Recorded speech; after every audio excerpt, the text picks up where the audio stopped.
Okay, everybody, hello and welcome to this lunchtime CPD webinar from the Compliance Institute. My name is Stephen Roberts and I'm Vice Chair of the Data Protection and Information Security Working Group. And today we'll be discussing the EU's proposed digital omnibus and the practical implications for DPOs and Compliance Institute members. And I'm lucky to be joined today by a fantastic panel of speakers. We have John McGee. John is a partner at DLA Piper. He's Global Co-Chair of Data, Privacy and Cybersecurity and a member of the Compliance Institute's Data Protection Information Security Working Group. We have his colleague, Heidi Wam, who's a partner at DLA Piper's Brussels office and specializes in the areas of privacy and cybersecurity. And lastly, we have Flavian Corler. Flavian is Senior Legal Counsel and Data Protection Officer at SS&C Technologies. Flavian's also a member of the Institute's Data Protection Working Group. I have a few housekeeping items just to cover, and then we'll hand over to John as our first presenter. So the webinar will run for approximately 1 hour. As always, we encourage you to ask questions using the Q&A function, and we'll address these at the dedicated Q&A segment at the end. Your CPD code is 2026-0925, and this will be sent to all attendees when the session concludes, along with a copy of the slides, and then the recording will be uploaded to the library section of compliance.ie, the website. So I'll now hand over to John to begin the presentation. Thank you. Thank you, Stephen. Hello, everybody. We wouldn't be able to talk about today's topic without first mentioning how EU regulation has become embroiled with the current geopolitical landscape in 2026. I was in the US recently, and a lot of the talk over there is about President Trump building a new ballroom in the East Wing of the White House. But he's building another ballroom a little bit closer to home here in Doonbeg, County Clare. And that ballroom has run into some planning difficulties. The planning difficulties relate to our little friend here we can see on the slide. That's a tiny snail called a vertigo angustior. And that particular snail is protected by EU law under the EU Habitats Directive. So it's a real sign of the turbulent geopolitics that we're living in, that a small family of snails can threaten the stability of transatlantic relations. And if a tiny snail can do that, today's topic, EU digital regulation, certainly can. So we're looking forward to sharing some insights about the EU's forthcoming digital omnibus with a focus on the GDPR and data changes. But first, a quick recap on the overall EU digital decade strategy. The EU Digital Decade is, of course, the EU's long-term policy framework for steering Europe's digital transformation by 2030. The Digital Decade is built around 4 core pillars and targets for 2030 based on digital skills, infrastructure, digitization of business, and digitization of government. From a privacy and data protection audience, 2 points are really critical here. First, the program is designed to set up the EU as a human-centric and rights-based market for digital products. So it's a real attempt by the EU to differentiate itself between the other 2 big producers of digital technology, i.e. the US and China. And the gamble the EU is taking with the digital decade is that by focusing on fundamental rights, democracy, data protection, and cybersecurity, the EU can develop trust in its more regulated sphere and therefore create a better market for it. Second key point to make around the digital decade is it acts as a strategic umbrella under which the major digital laws are happening. So that includes existing laws such as GDPR, as well as forthcoming and newer laws like the Data Act, AI Act, DSA, and NIS2. So in short, the digital decade sets out the destination for 2030, and the digital omnibus, which we're going to focus on today, is like a half-term adjustment that the EU is making for a couple of key reasons that we'll outline. I think the second key point to note about the digital decade is it's broken down into 5 different areas of 5 different EU strategies. We've got data, digital privacy, digital services, cybersecurity, and AI. And they're no longer treated as separate silos, but as interlocking pillars that are supporting the same privacy goal. From a data and privacy perspective, the EU is moving away from purely defensive model, and the regulatory focus now combines strong rights protection under the GDPR with rules that actively enable data access, sharing, and reuse, providing governance, safeguards, and accountability are in place. So the Data Act, for example, is the key flip side of GDPR from that perspective.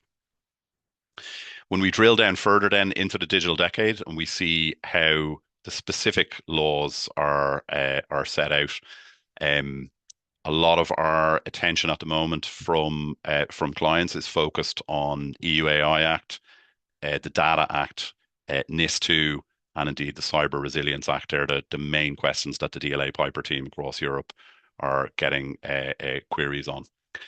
I think one of the things we've observed, and we're hearing from our clients who tend to be operating across borders, is that some of the projects that they have internally around compliance with this new legislation is a little bit siloed. So you might have different teams in some of the bigger companies working on the preparations for the Data Act versus maybe a different team working on NIS2, CRA, and another team again working on the impact of the Data Act.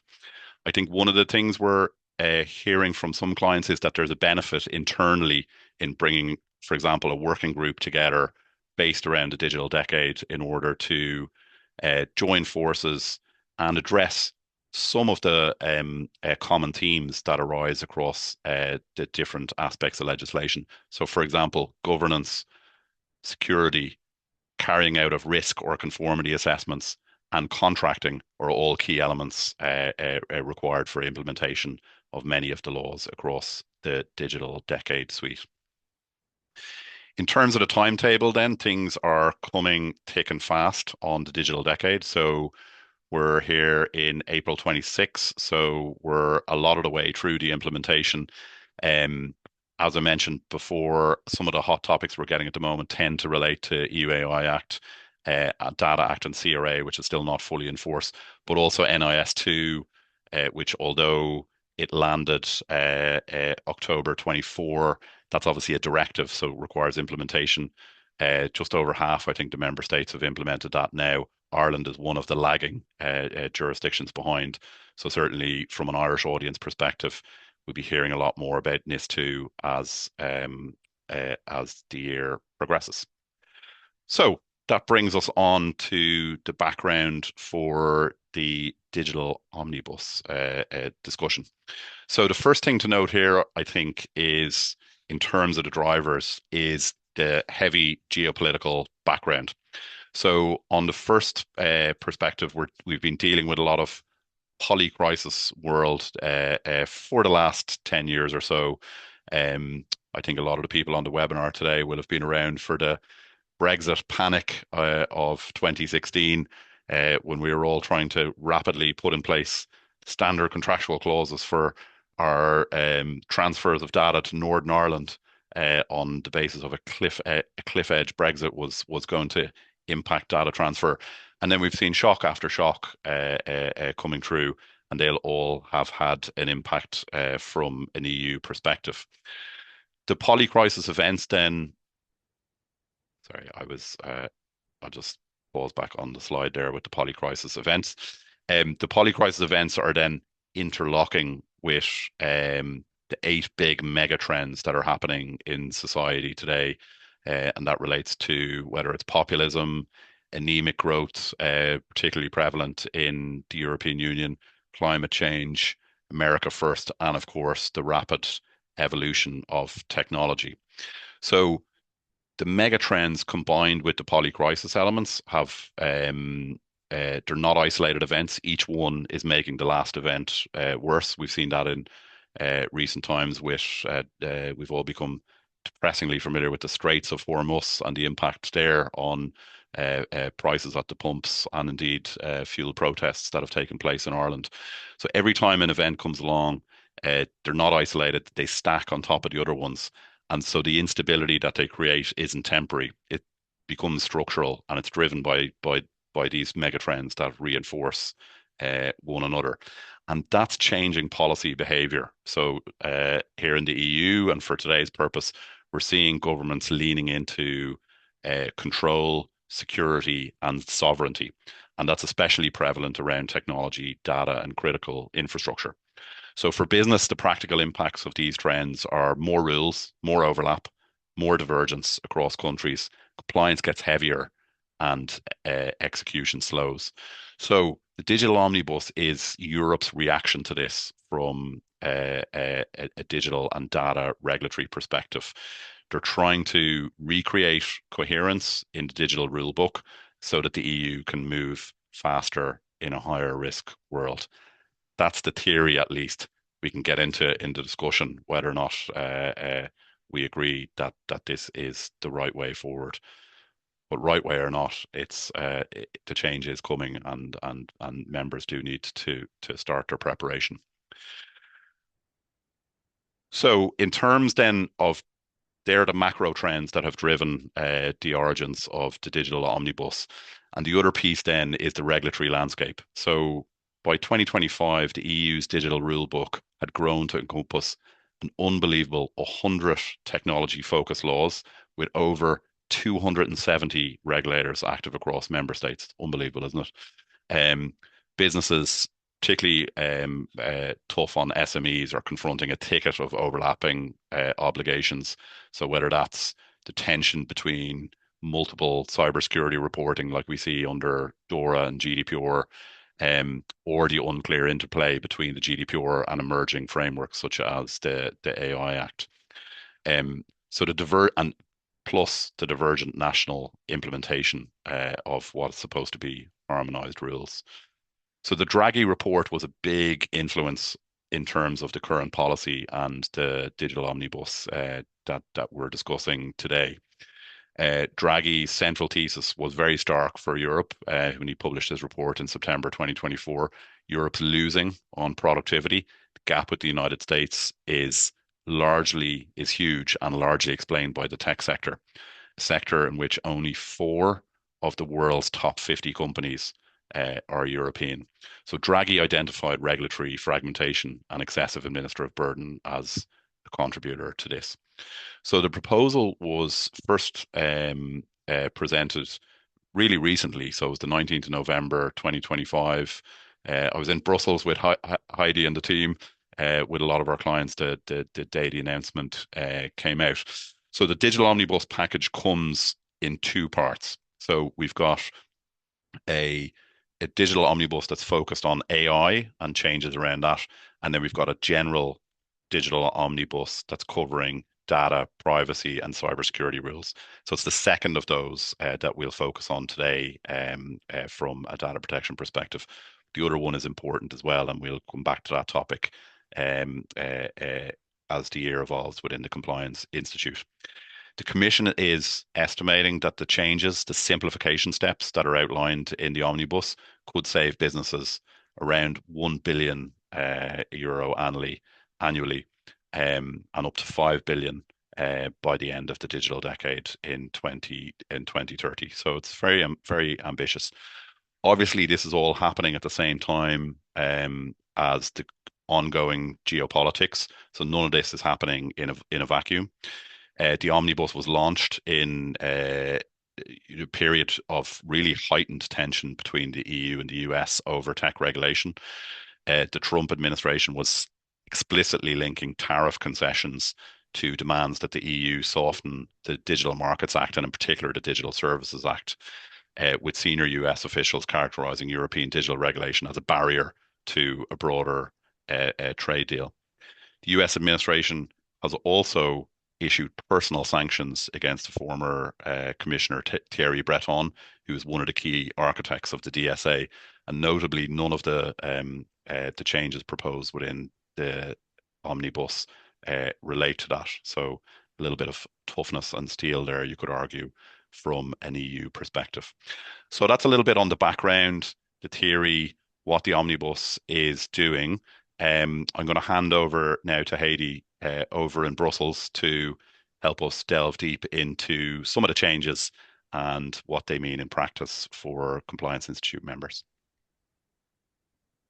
Thank you, John, for that background, which is really important to understand the Omnibus. And thank you to all the participants for being here today. So in the next 10 to 15 minutes, we'll look a bit deeper into the changes that are brought by the digital Omnibus. As John said, there's various pieces to it, there's various chunks. And so I've put a bit of an overview on this slide. I think the good or the bad news, depending on what side you're at or how you're looking at it, many laws will not disappear. So they will stay there. GDPR will stay, AI Act will stay, the cybersecurity framework will stay. What the Omnibus package aims to do is to bring certain technical adjustments. So there's that one big chunk, I would say, on GDPR, cybersecurity, AI Act, where there will be some changes. E-privacy, we know it's still the directive. The regulation didn't make it. It's still dead and buried, and I think it will remain like that. There will be a shift of the personal data related items, personal data related processing in cookies to the GDPR. The e-privacy directive will remain for the non-personal data processing items related to cookies. So in a minute I'll talk about the changes in GDPR, AI Act, and cybersecurity framework. On the data angle, so to say, we have the Data Act, we have the Data Governance Act. We already had the free flow of non-personal data regulation as well as the Open Data Directive. There, I can say there will be a kind of a major structural change in the sense that all these laws will be merged into the Data Act so that we keep one data rulebook, so to say. So the Data Governance Act will be abolished, the free flow of non-personal data regulation, as well as the Open Data Directive. So that's an important structural change in that sense. And maybe one last point, there's also on the side, it's a side topic, the European business wallets, which is often mentioned together with the other Omnibus, digital Omnibus instruments. And then, thank you, John. You can go to the next slide.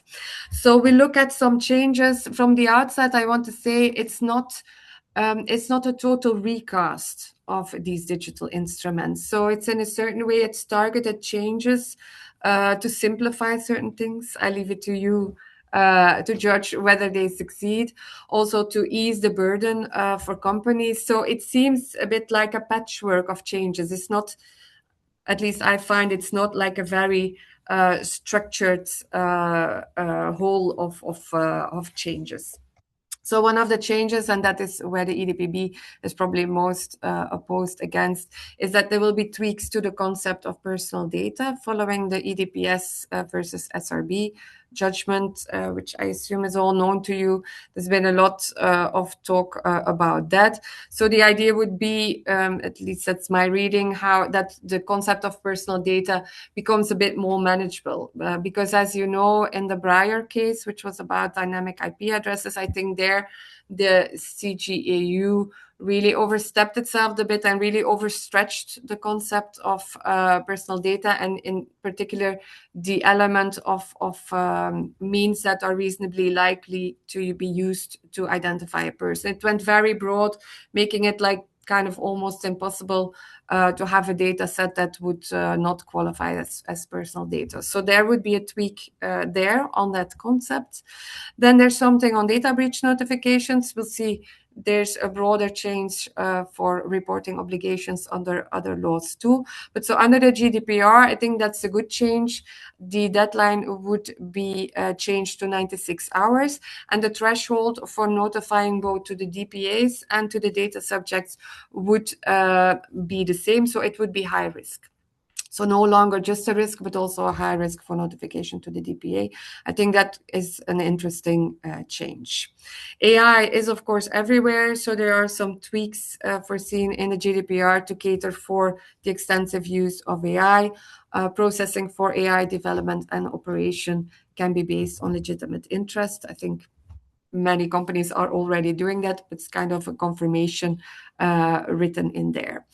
Then on ADM, going down to the right, there's not really a change. I don't think it will change something in practice, but it's more like a psychological thing that the prohibition that is in there now, the wording will be changed so that it's just that it's possible if you meet one of the 3 criteria. But I think that was already the case now, so it's more of a psychological change, I would say.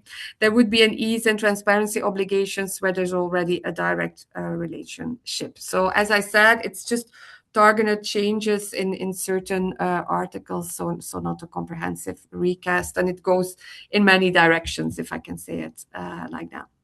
John, the next slide, please.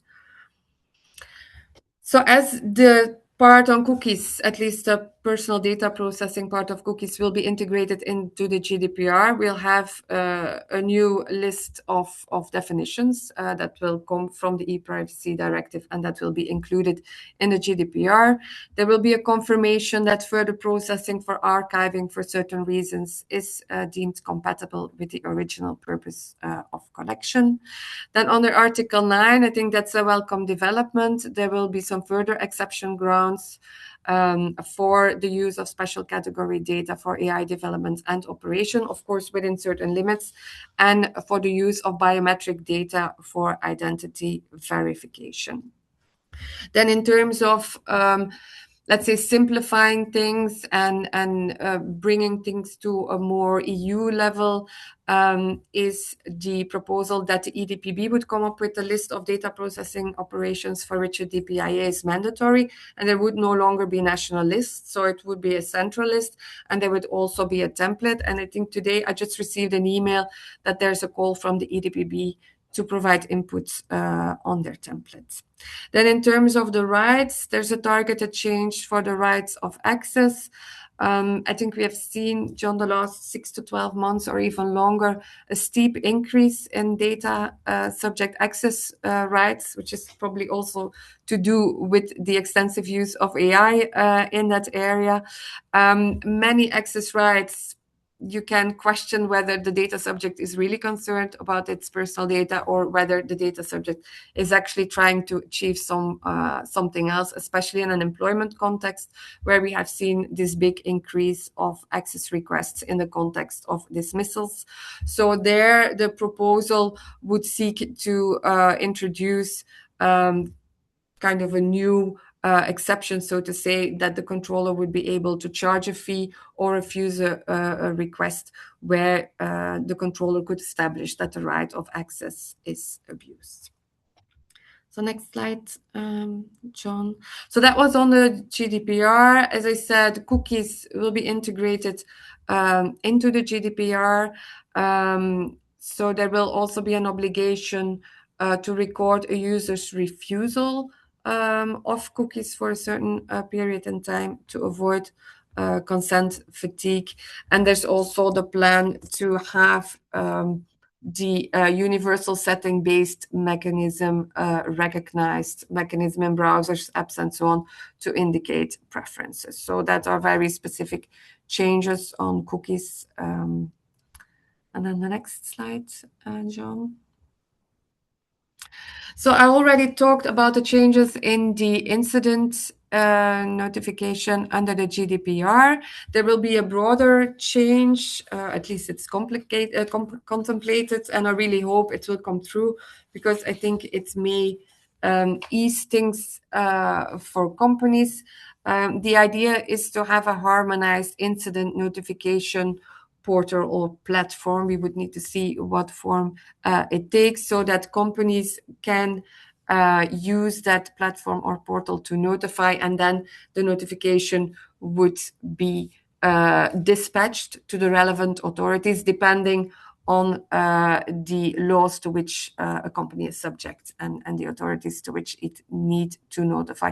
So I think that will be a very welcome change. It may not be easy in practice because the notification triggers, as you all know, they are not the same in these various laws, so they differ both in scope, type of incidents that needs to be mentioned, that need to be notified, or the timeline. Under NIS2, there's this very tight deadline to already notify after 24 hours. So we would need to see how that will be built in. And then on the Data Act, I already said that there's the biggest structural change because of all these laws that will be, let's say, abolished and merged into the Data Act, highlighting 2 points there. There will be additional protections for trade secrets. And then on the data intermediation services, that was, let's say, a new category of services that was introduced by the Data Governance Act.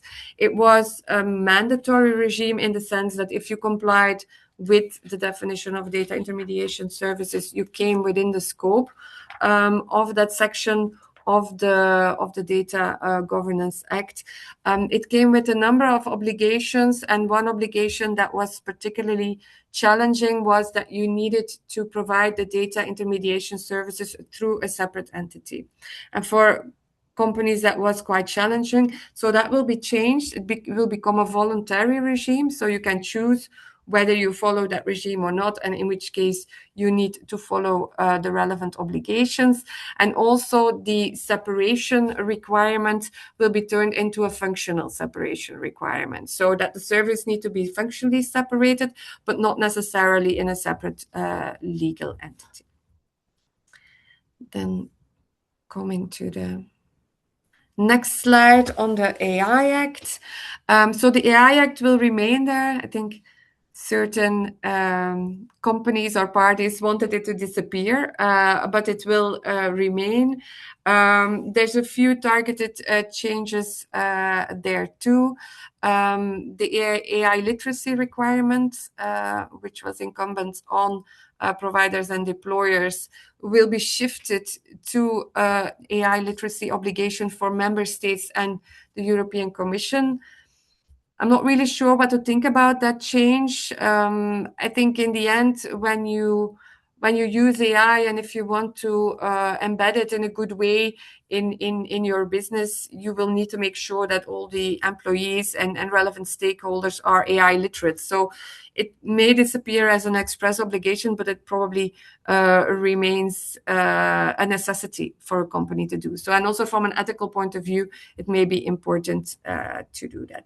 There will be some targeted changes in the sense that there is a narrow exemption from EU database registration for certain high-risk AI systems. Enforcement will, for certain things, be more centralized within the EU AI office. So I think that's also a wish of the European Commission to approach that in a more central way. And then probably, and just looking at the time, last item is that the entry into force, of course, if this omnibus proposal is accepted, the entry into force will be delayed. So there will be some extra time for companies to comply. The reason is that for high-risk AI systems, a lot of guidance was promised. It's not there. And so they would like to link the entry into force to the existence of that guidance. So adding 6 months to the moment that the guidance will exist, which we don't know yet. So adding 6 months, and then for Annex 3 high-risk AI systems, the AI Act will enter into force with an ultimate date, the 2nd of December 2027. The same for Annex 1 high-risk AI systems, where the ultimate date would be the 2nd of August 2028. So there is some more time if this proposal is accepted. So I think that were the very targeted changes. Quick overview. There's a lot in there, lots to digest. I realize that. So over to you, John, for the timetable of adoption. Thanks, Heidi. Yeah, I think Heidi isn't reckless enough to try and predict the adoption or outcome of a trilogue process at the EU level. So I'm happy to put myself on the line from that perspective. So, and for anyone who has studied the EU's labyrinthine trilogue process for adopting legislation, they'll know exactly what we're talking about when we say this timetable comes with a heavy disclaimer and is very much subject to change. But based on what we're hearing from the different elements of the trilogue and different updates, we've obviously had the proposal. It's moved very fast. Simplification, and in particular, the Omnibus simplification agenda around digital is top commission item. So they've really fast-tracked the timetable for it. So even though the commission proposal came out only as recently as November 2025, it's moved really swiftly through the trilogue process. And indeed, there's actually a key meeting taking place today as part of that. So we're likely to see some further updates and progress through that phase. So it's possible, and we'll hear the announcement later, but that the formal adoption of the digital omnibus may take place over the next 2 months by both the Parliament and the Council. Interestingly, from an Irish perspective, so people will be aware that Cyprus has the current presidency of the Council until the end of June, but Ireland takes over on the 1st of July. So it'll be an interesting point to watch around whether or not one or more aspects of the omnibus continues in through the Irish presidency. And I think people will be thinking of the opportunities for influence, for example, at the whether that's at the political or the business level. Traditionally, most companies who engage in policy work around shaping these elements will focus on the European Parliament stage for that. So a lot of activity has been going on, lobbying from policy perspective from different sectors, especially tech, around this. So again, these are the processes that will possibly result in more changes coming out from what we've presented to you today. I'm going to be bold on my prediction and say I think it's entirely possible, maybe even likely, that we see a split adoption of the two aspects of the digital omnibus. So the reason that the AI one might move a little bit faster is that if they don't put in place the amended parts of the EU Act, as Heidi explained, with that delayed enforcement and taking effect into 2027 and 2028 for some aspects, then everything's going to come into force on the 2nd of August 2026 around the high risk aspects. And I think the risk of that happening is likely to force the EU legislators to move a little bit faster on that one. So to agree things May, June, publish in the official journal, maybe July, and then take effect on the 1st of August. We're then sticking the neck out on the data, so the GDPR, the cyber aspects of the digital omnibus, and saying I can just see roadblocks coming up there. EDPB has expressed strong opinions, as Heidi said. There's been a lot of lobbying. We can just see that one moving on a little bit and perhaps getting delayed into 2027. So giving members that little bit more breathing time for those aspects. But again, it's not set in stone just yet. So watch this space for that. So everyone will be dying to hear our thoughts on the practical implications. So what, if anything, should members be doing now in terms of actions, activities? What is the art of the possible for right now? So back to Heidi for first part of this. Thank you, John. So as I said, it's not a complete overhaul or recast of the existing legislation. So it's technical adjustments, as the European Commission calls it itself, to these legislations. So in essence, in my view, let's say the broader compliance frameworks that are required under these laws, they will remain required, of course. Certain changes may need to be made. Certain obligations will be a bit easier to comply with. That's the idea of the simplification exercise, easing the burden. Other obligations or changes may come with additional insecurity and so on. So it will be navigating a bit these changes, like probably you have been navigating now this avalanche of EU digital decade laws. An area of uncertainty could be indeed that concept of personal data. If they change it, okay, what would that mean exactly? We may require then further case law to really set the limits of that. For the remainder, like those targeted changes, like extended deadlines or change threshold, risk to high risk, it may need, if it comes through, then the relevant documents, your processes and policies may need targeted changes. On AI Act, it will give some more breathing space if really these extended timelines are approved. Data Act, I think there it's just the benefit that you have now one rule book. They have done away with the inconsistencies, so that it's in a certain way it will be easier, although it remains difficult to achieve compliance. So I think that's a bit globally first ideas about practical implementation. Thanks, Heidi. And some of the activities I think we would encourage members really to start thinking about or start advancing at this stage is certainly to keep monitoring the implementation. Um, I think in terms of entering the fray on the policy debate, I think a lot of that activity has been happening in the early part of the year, but to the extent members have strong views on that, I think airing them through the association or indeed other networks and consultation, I think is really important. In terms of letting the voice be heard. I think the Irish presidency, for example, I think makes an interesting opportunity around that. I know the government is planning to host a series of AI and other key events during that July to December window. So depending on the timing there, I think monitoring is key. I think that those members who have well organized privacy programs have invested heavily in data mapping, in good quality ROPAs, for example, will benefit the most, I think, from being able to pivot and monitor those changes. So just some areas we're seeing kind of regardless of where some of the points land.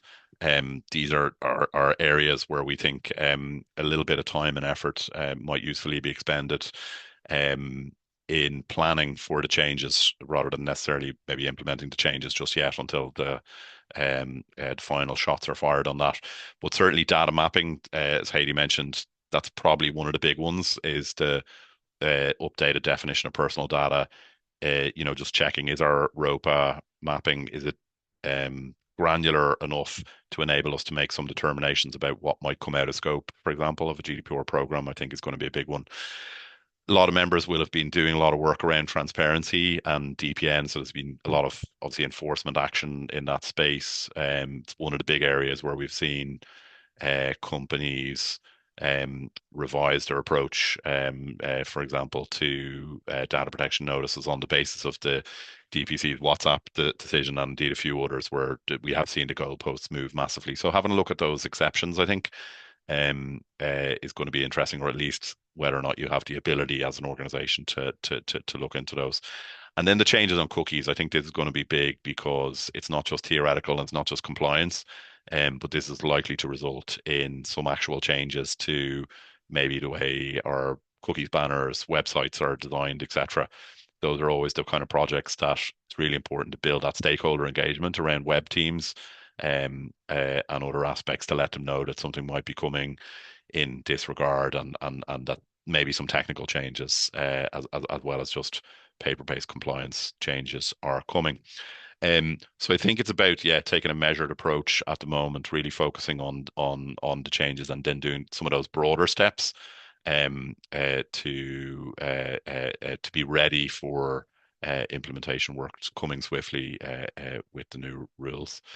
I'll hand back to Stephen and Flavian now for a little bit of discussion. And just to flag, there's some useful links in the pack that you'll receive to enable members to keep an eye on this fast-moving area in the coming weeks and months.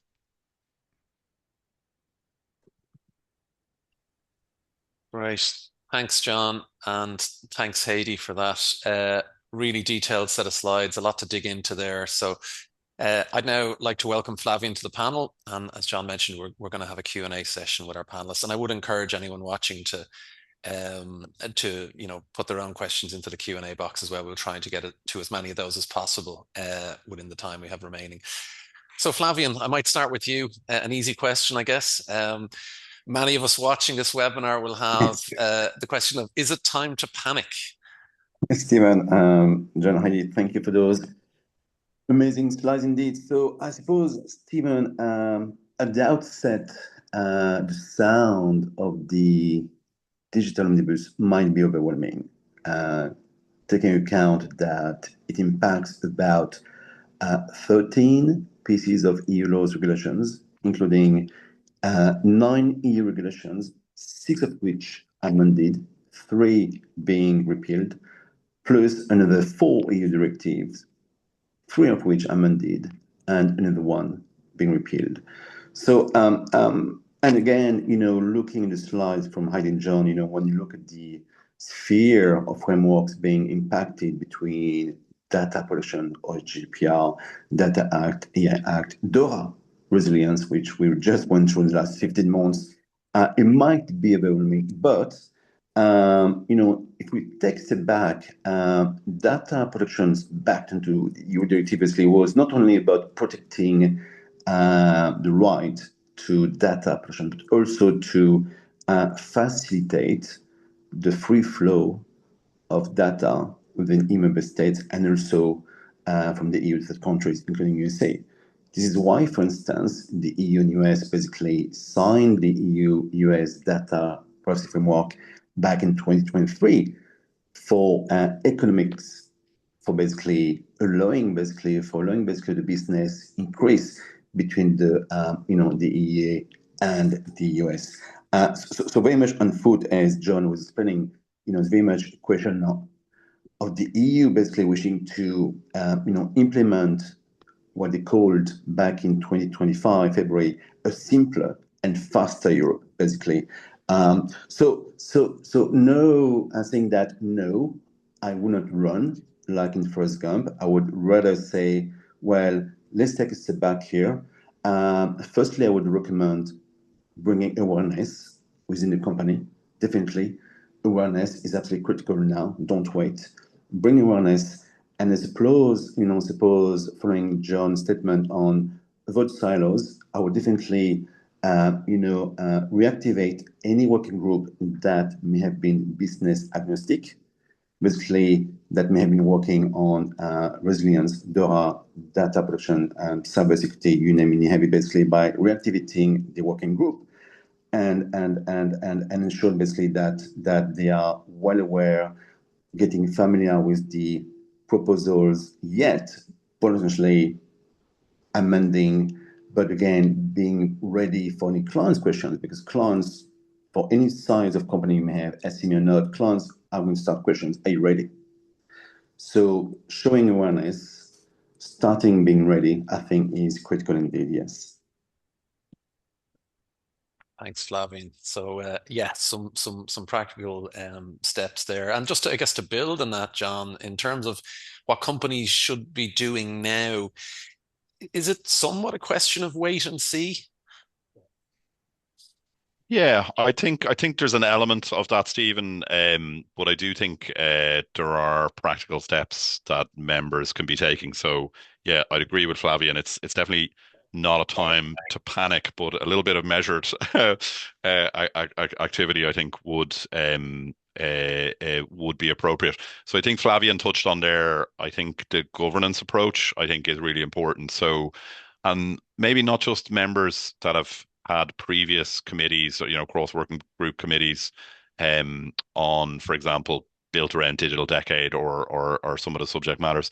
Even if you haven't managed to do that to date, I do think the omnibus presents an opportunity to sort of draw a few things together, because that's exactly what the EU is trying to do for businesses. So I would encourage members to look at that and say, yeah, if we have been a little bit siloed in the past, even if you don't have any existing architecture to address that, I do think there's an opportunity there to do it. I think the stakeholder engagement is huge. I think I think members will have experience. And, I think it depends on where your company is headquartered, to be honest, within the current geopolitics arena.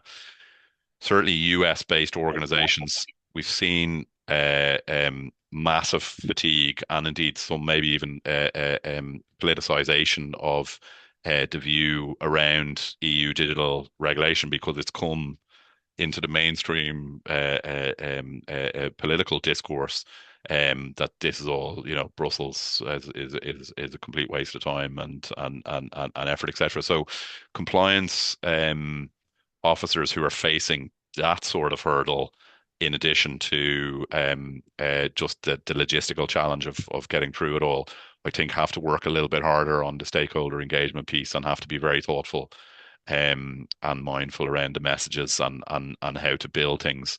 And I do think focusing the efforts around business goals tends to be a successful methodology around that. So we've seen it with DORA, we've seen it with other legislation that the businesses, for example, who are in the service provider side of things, are able to acquire more clients, acquire more opportunity, acquire more revenue, and do business better in the European Union just by following this. So you kind of take the fundamental right stuff and take the politics stuff off the table and just focus on the commercial. I think is a really top benefit.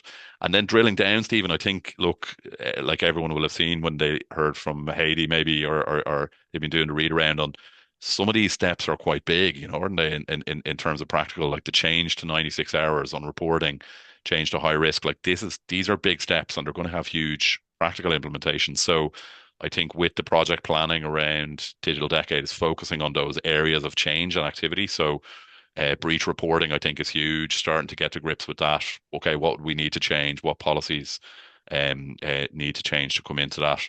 How do we start building a kind of a high risk defensibility assessment around those kind of things? I think the access rights thing has been huge, as Haiti says. Even the DLA Piper, our teams are just getting overwhelmed with client demand over the last year, 18 months on what we're seeing out there, which is AI generated DSARs and complaints and starting to kind of overwhelm and flood compliance officers. So people will be looking at their access rights programs anyway. And it's about kind of being smart and stitching in some of these potential operational changes while at the same time balancing that against stakeholder engagement and also trying to keep an eye on the whole thing as well. So it's really tricky. We know organizations have to be patient, but that's why we're here to help and keep supporting members on their efforts to find a balance with all of this. Yeah, no, look, that's a great set of practical steps that people can take now while recognizing the certain amount of ambiguity that still remains. And I completely agree with you and Flavian on the importance of that stakeholder engagement piece. Heidi, I might turn to you now at this stage. You described the changes as a patchwork to some extent, when you're presenting the slides. Do you think, will the omnibus reduce the burden on compliance teams if you look at it overall? It's a good question. The aim is to do so, I think, to ease the burden on companies in general.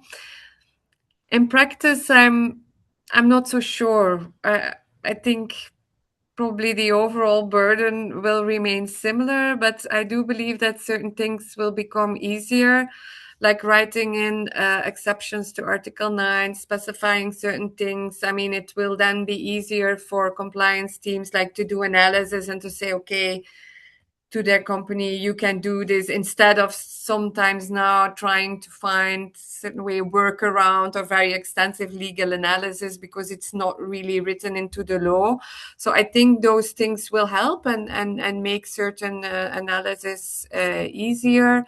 In terms of notification and so on, I mean, there will remain a notification requirement each time an assessment will be needed. But of course, in the end, if the threshold moves to high risk, there's many that you don't need to notify. So in that sense, I think like the changes, probably the ease and burden will also be targeted. So in certain aspects, there may be things that are easier, but yeah, as I said a few times, it's not a complete change of the laws. So yeah, the major part of the obligations, it just stays in place. But certain aspects are, at least that's my view, they are just made a bit easier or more streamlined, like the centralized list of processing activities for which you need a DPA. If you are a company in many countries, like now looking at all the national lists, comparing, okay, where do we need a DPI? Things like that, that will make it kind of easier. But yeah, I don't think the compliance officers will get an extra day off per week due to these. I could see John smiling there. John, do you want to come back in? I might jump in on this because I Yeah. do think part of this it just must be extraordinarily frustrating for compliance officers on the coal face. Like you've been out there building a compliance framework. We've been tweaking it. We've been rolling it out as GDPR has become a kind of an international gold standard. The elements from those, then trying to run an international privacy governance framework is so hard now because you're coming under challenges from lots of different localization elements. So whether it's Russia or whether it's Turkey or whether it's China, there's so many different jurisdictions that are forcing us to kind of fragment that approach. And then we're back to the EU and it's saying, okay, guys, we're trying to make your life easier. But the way they're presenting the new laws and the way some of the new laws are designed to land, it's law on top of law to as a solution. And I think it might make sense theoretically to some of the bureaucrats in Brussels but they've never had to probably run a privacy governance framework, and it's as if the laws are catered for organizations that are going to build one for the first time, and that's nice theoretical, but I think it's less friendly for compliance officers who are trying to kind of adjust things mid-flight. I know probably Flavian would have a view on that as well. It's a real practical challenge. I think they've given us a real headache with some of this stuff, albeit probably well intended. Flavian, I'll hand over to you. So is the solution to a lot of bureaucracy, some more bureaucracy to resolve it? Yes, I mean it's kind of a mix of potentially getting lost in translation, or someone basically having cooked a dish with recipe and then suddenly the ingredients are changing. So and how do you convey the change? I think that the omnibus appear to present some positive development primarily, but potentially no as well. Primarily, yes, because again, looking at the slides from Heidi on the clarification on key concepts such as personal data, organ processing, I think I welcome personally the streamlining in incident notification. I think that's good. Having potentially center authority, that's good. The fact that the ADPB will propose or has proposed, should I say, as Heidi mentioned, indeed, a DPA template. That's great. Oh, by the way, just for the members' attention, it is possible to share some feedback until the 9th of June. So indeed, the consultation is open until 9th of June. Just should your members wish to, share some thoughts or feedback on the EDPB DPA template. I think John mentioned as well, the fact that we have GDPR since May 2018. Basically, that potentially may be seen as the gold standard, including the reporting of personal data breach within 72 hours, which was aligned or adopted, if I may say, by several countries. Again, this morning I was looking at Saudi Arabia, 70 hours, Singapore, 3 calendar days, Thailand as well. Suddenly, you happen to basically having these new framework rocking the boat, if I may say. And I think that from a practical perspective, either your company is a processor or controller, you will need to revisit your data mapping, among other things. You need to revise the key concept. What is personal data? What is not personal data? The type of processing, the cookies, again, that's something else. And again, potentially even repaper or amend or supplement your contract either to your clients or with your vendors on foot of what may have been agreed as regard reporting, what can be processed with or without consent of your client. It is a bit of a storm, but I think that awareness, governance framework, getting familiar with it now, I think that's quite important, I believe. Yes. Yeah. And again, going back to the point you were making about yourself and John about stakeholder engagement, I'm not sure there's that many marketing or IT teams that are sitting there aware that of the fundamental changes that might be happening in terms of what they'll need to do with their website architecture or consent platforms around the changes to cookie banners. That's probably fair to say, Flavian, isn't it?